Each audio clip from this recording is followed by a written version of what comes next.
Hello বন্ধুরা, শুভ দুপুরবেলা চলে এসেছি আপনাদের সামনে।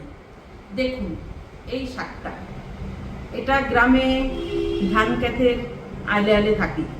দেখুন,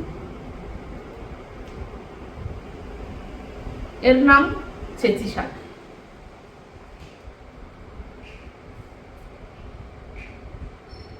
ছেঁচি শাক দুপুরবেলা এটা করব।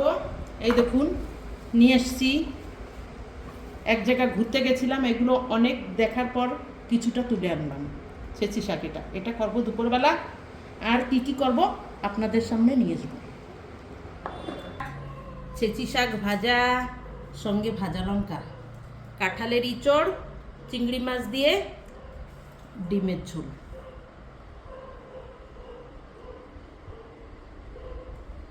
বন্ধুরা, আমাকে লাইক, শেয়ার এবং সাবস্ক্রাইব করবেন। আমার চ্যানেলটাকে সাপোর্ট করবেন, আমার পাশে থাকবেন। ভালো থাকবেন, সুস্থ থাকবেন।